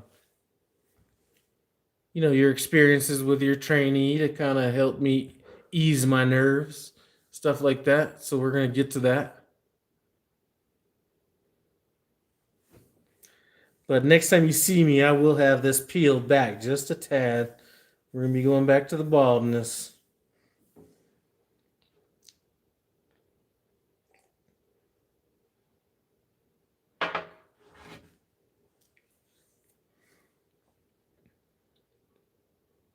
Just got in this morning. No snow, no ice, no nothing. Driving across Kansas. Got here 7:45 this morning.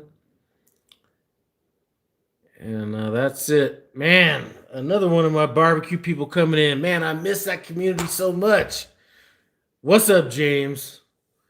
Aim 'em and claim 'em smokers. If you're all about that barbecue and cooking lifestyle, we had so many different people in here from my barbecue cooking side.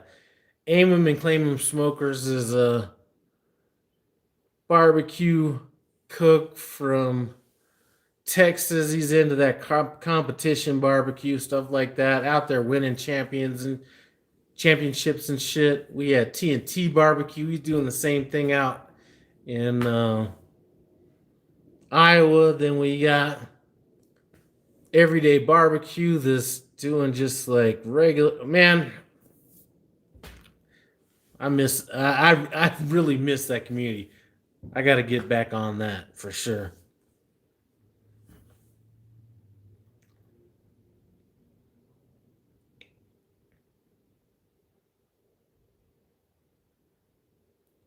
Uh, how old is that damn story? 30 years?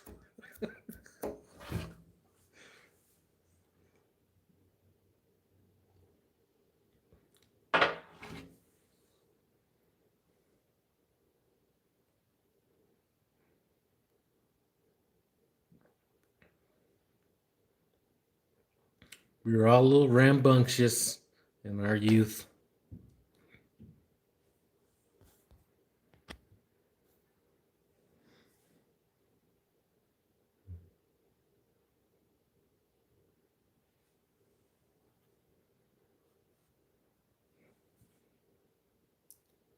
I think I might go out and get a brisket if I could find one to do a video on. If not, I want to buy some big ass like beef short ribs. If not, then I'm not sure what I'm gonna do. So I'm gonna do some cooking videos during these 14 days or 12 to 14 days.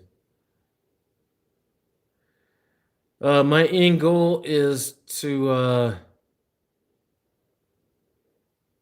there's a couple different ways to go about it. Um, the real estate is where the money's coming from. So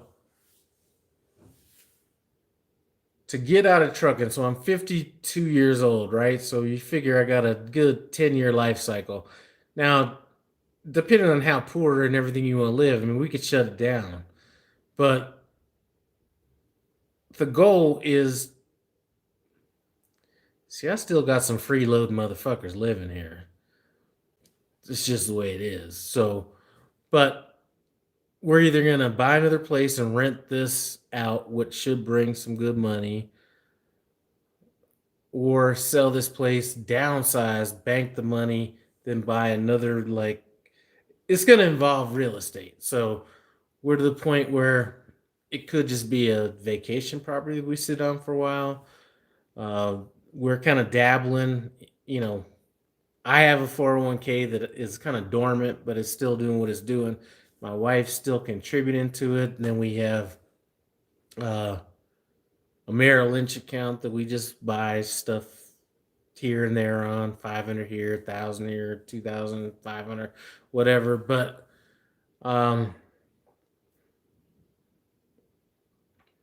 we're actually in a pretty good position. I mean, I don't know what the entire situation. I mean, we're essentially debt free with a mortgage, and then we have money coming in on the side to offset the mortgage. So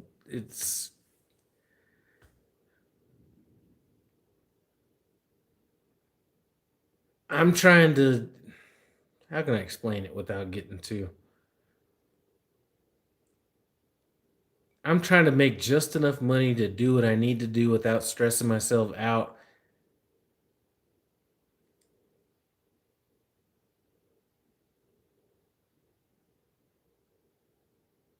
And I don't. It's hard for me to explain. I know how I'm going to get there. I just don't know exactly what route to take. Or I know where I'm going to go. I just don't know exactly what route to take. You, see, I don't think 50 years old is old. You're only as old as you think you are. If you're not 50 years old, it's easy to say that.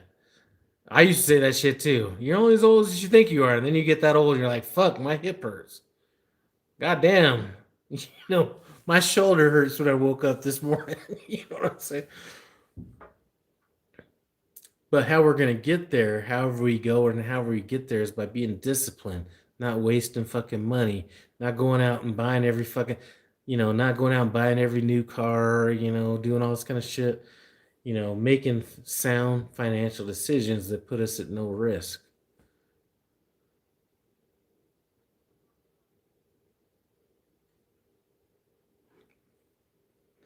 That's why I'm telling you guys that are in trucking, if you have the ability to buy a house, I was just speaking with JJ the trucker about this today.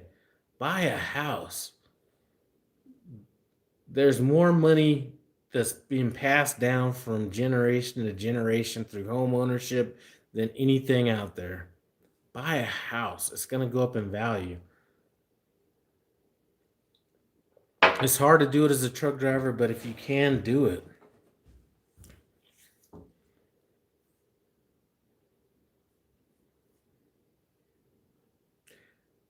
And for those of you guys that are truck drivers, if you ever drive through I-40 from Tennessee to North Carolina, you're going to see a city or a town city called Asheville. Asheville.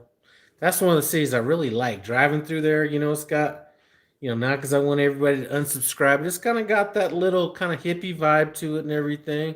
It's a very progressive town. I like that place. That could be a place I've kind of thought of.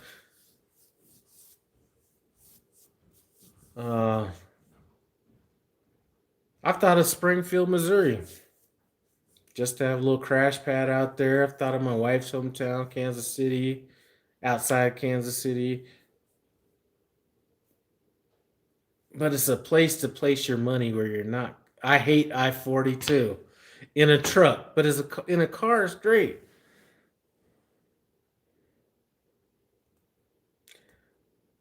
One bar wonder, you would have.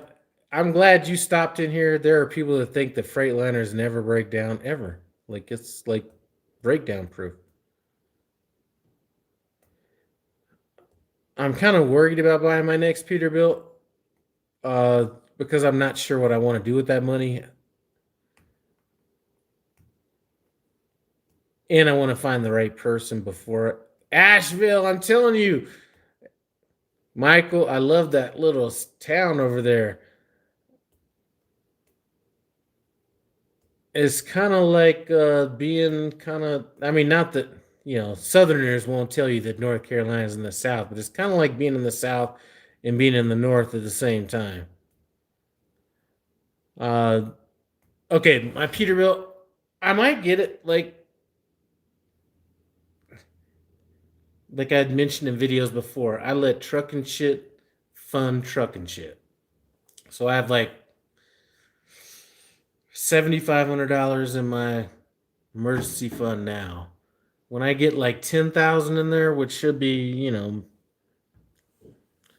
usually I put 2,000 a month in there. So in a couple months, I'll look at it, and if I think that I got a good plan, then I'll go ahead and order it and kind of put somebody in it. I have talked to somebody that's put me up on some game, so that might be something I want to do. But you never know if somebody's going to have the same work ethic as you do to keep the truck running. So that is a question that I'd have. And I look at people that have trucks, like Junior B1, and he seems like he's always at the terminal trying to find new drivers. So I don't know.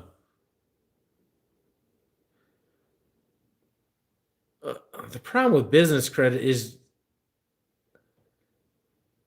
you know how long it takes for you to establish credit before you can actually get it on your own on business. So if you buy a truck and it's under your business number and your credit, at some point it will start building up. But a lot of people think that happens automatically, and there's really no way to tell unless you have somebody that can just like run that business credit.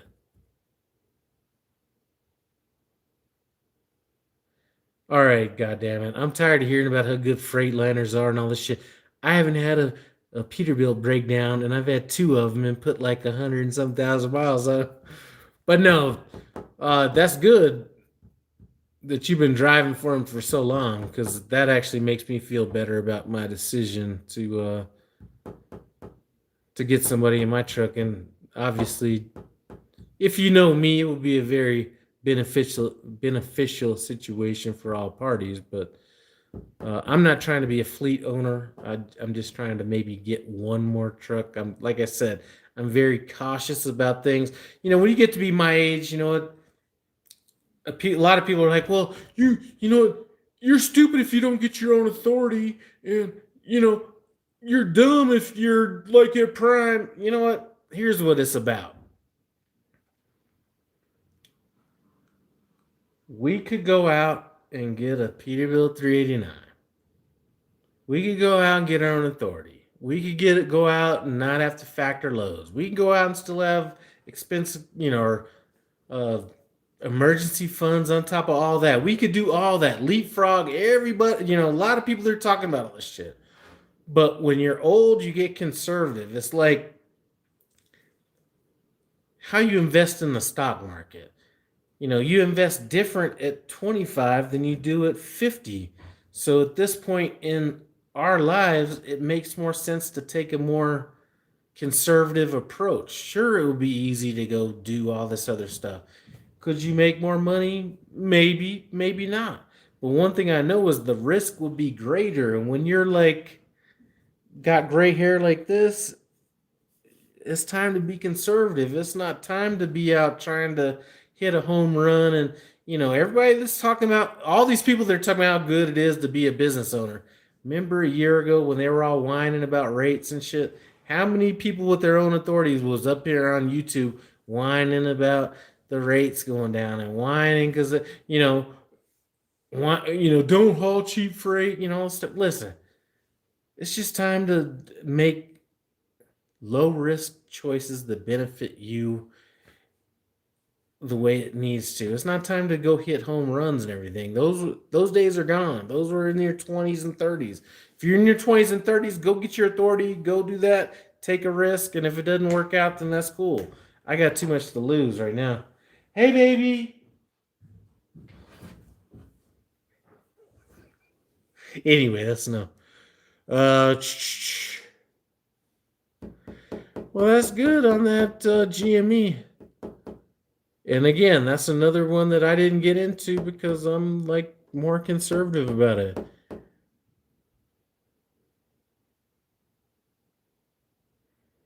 One thing I will tell you is real estate is damn near invincible. Oh shit. Here's Willie the Million Mile Man. He has the audacity to bring his bald ass glistening fucking head in here in my live, but he can't answer the damn phone. Head shining like a brand new silver dollar, but you can't answer the phone. I will be sending your $100 though.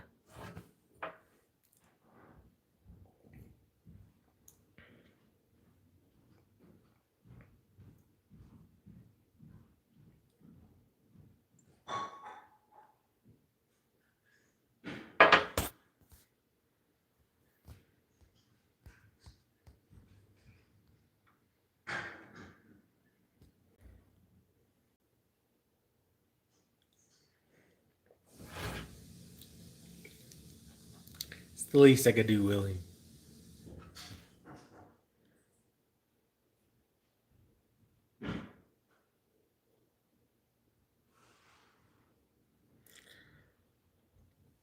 Most of the people that made money on that GameStop stock were either they were on the extremes of two different ends. They were either extremely stupid or extremely smart. Because most of the people that had, if you had enough money to invest a whole lot of money in that, you were too smart to actually fucking do it.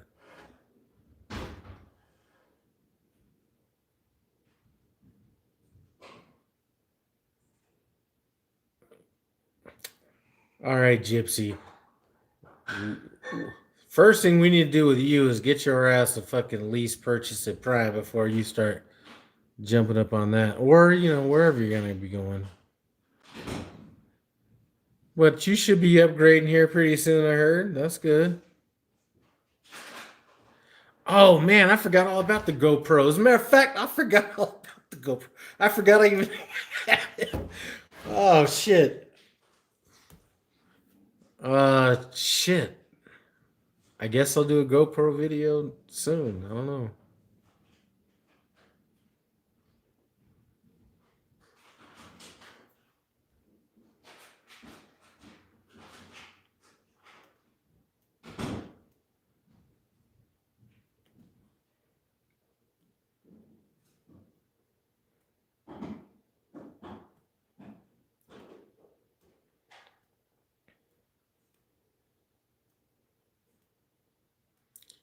One bar wonder. I saw that as well, and that's one of the reasons that I didn't feel like it was a good investment. Like I said, even if people made a whole bunch of money on it, didn't necessarily make it a good investment. It means that a lot of people made a lot of money on it. It wasn't a good investment strategy.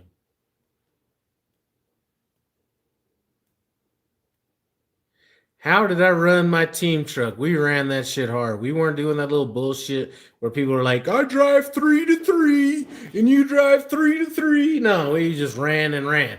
So I ran my clock out and then he ran his clock out. Then the hours would switch. It was never like a whole, we just ran. And that's the only way I know how to run is run. Jerry is apple juice. I don't do the whole like thing where I'd like ration out hours and try to make them. I'm gonna drive 8.5 hours, so I always have time on my clock. No, this is a full-time job. We're running, so that's the way I did it, and I never had a problem with it. Never got forced into a 34 when I was teaming. Maybe no, I never did. There was never a time when I was forced to take a 34 when I was teaming. And actually, there was never a time that I was actually forced to take a 30. There were times I did a 34 when I was solo, but it was because, like I said, I tapped out. I was like, I was tired, boss. I think this whole rationing hours, and I'm going to drive 8 hours a day, and, so I always have hours. Fuck that. This ain't a part-time job we running. Sorry. There's always that day when you sit at a dock or you sit long enough to where your hours catch up to where that whole little theory about running 8.5 hours and all this, it blows out the water. I don't believe in that. I'm sorry.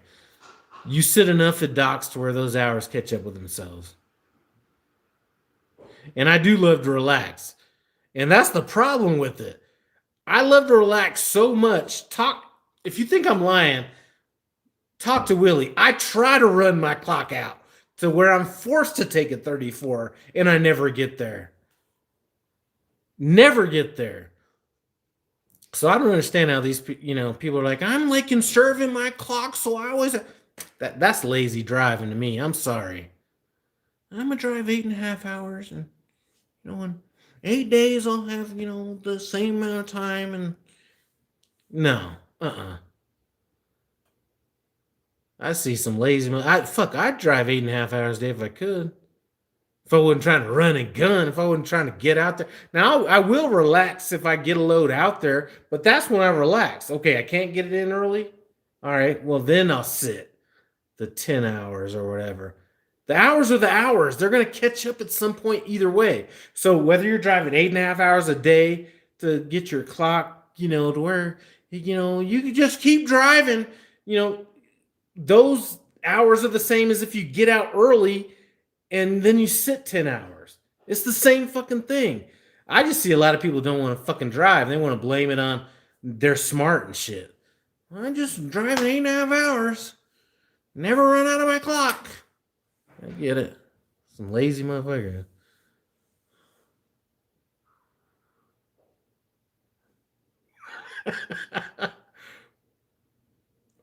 Hey, Michael Page, if you got James Wyckoff as your fleet manager, he ain't even trying to see that shit. He is not trying to see nobody driving no 8 hours a day. I don't know. He ain't trying to see it.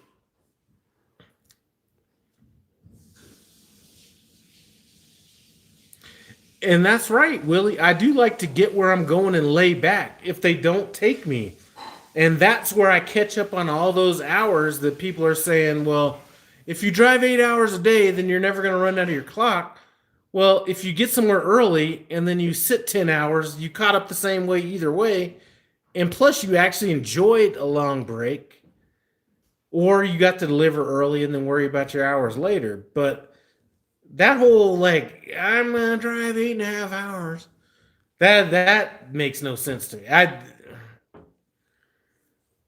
It doesn't make sense on a bunch of different levels, especially from a lease driver perspective. Actually, it's probably worse from a company driver perspective to run like that. Actually, it's probably worse doing that company because at least with Lease, if you run low on hours, you actually get bet. That's the funny thing about it. The lower your hours as far as Lease goes, the better your loads. You get low on your 70 and you keep having to run, 7-hour loads and stuff like that. You actually get better pay on those loads.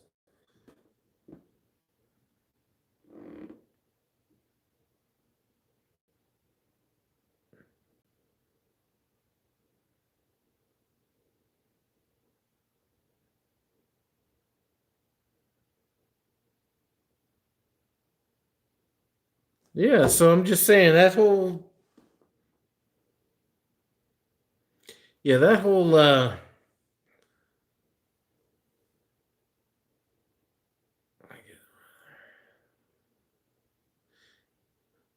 no matter what time of day you want to run it or don't run it, that doesn't matter. If you're running that stuff the way you want to run it, that's fine. I'm just saying there's a difference between like when people are telling me mathematically that running loads 8.5 hours a day they say it in the logs class, and it's easy for them to say it because they're not out driving it.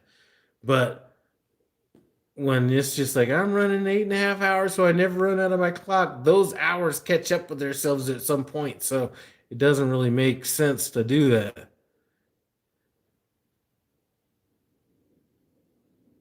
2,500 miles a week is a decently strong week. And actually, from a Lease standpoint, the miles don't really matter. So,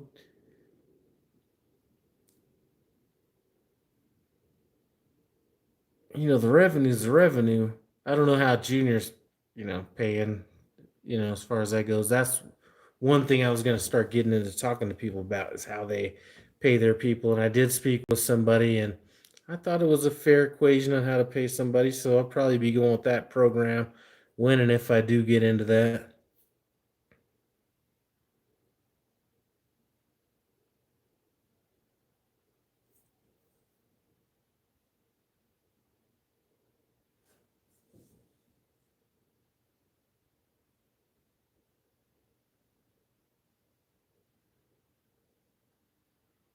Well, listen, Michael, if you're making those payments and they're that low, I'm probably sure I'd probably be running everything different myself as well. I mean, once this truck gets paid off, I'm sure the way I run everything is going to kind of change a little bit. I mean, I might only be out for I'd be out a week, come back for a week. Who knows?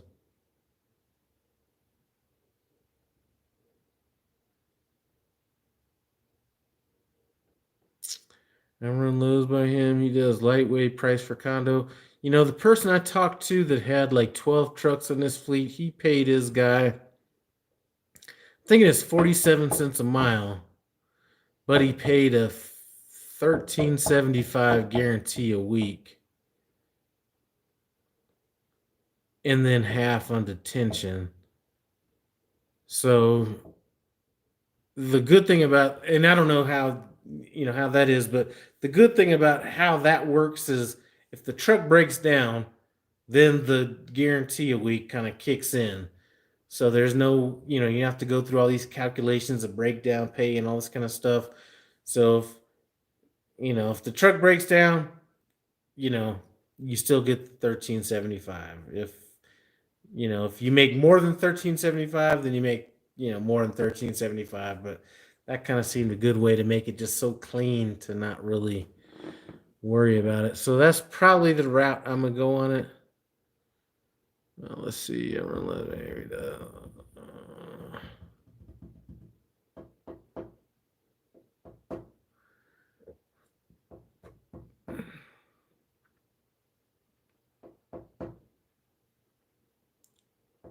55 to 58 miles an hour. I've slowed down to like 60, 61, and I don't know how you stay between the lines at 55 to 58 miles an hour. And the peer pressure is a motherfucker. I'm not even sure I could drive 55 to 58 miles an hour without feeling like, there's just too much pressure on me. Like people just out there bean mugging and stuff when they pass me by. Yeah, I'm one of those guys. Peer pressure could get me.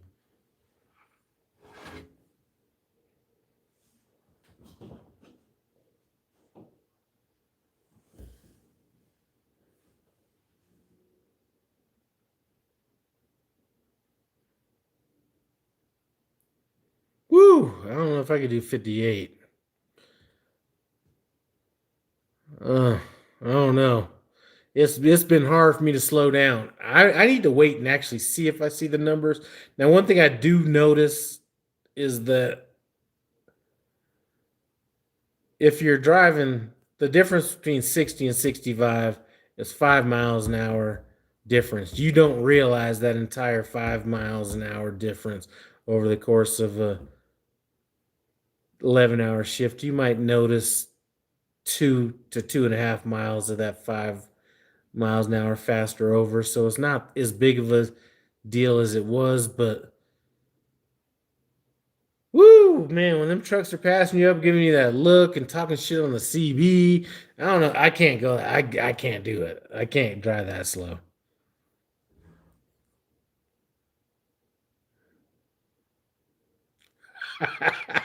Yeah, you ain't lying, Michael. 55. Oh, man, I don't know. I can't do it. But, and here's the thing, you might do good on gas mileage or fuel mileage. No matter what happens, if you get in an accident, you call that, you get in an accident, your ass is going to be on that fucking prime safety meeting the next Friday talking about, we had a rollover and, it was like due to excessive speed. So they're always going to hit you with that no matter how fast or slow you're going. Too fast for conditions. So you're going to get hit with it. Even if you're going 55 in a 75, you're going to get hit with it.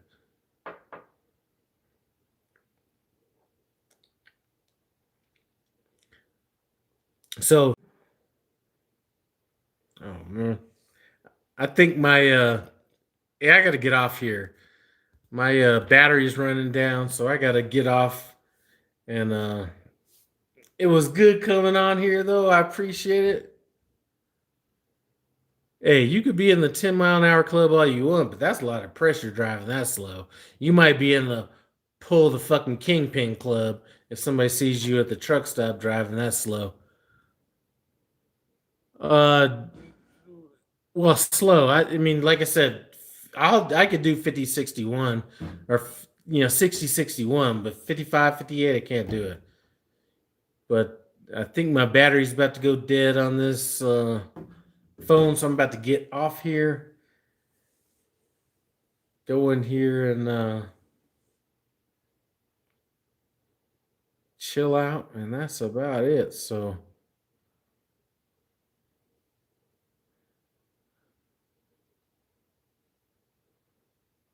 yep, I'm gonna take off 10 days or so, go out there, pick up a trainee, hope to do my best with them, hope I don't scar them for life, and then we'll see what happens. Anyway, I'd like to thank y'all for stopping by No Hippie Trucking Transportation. I appreciate it. Comment, subscribe, and I'm out.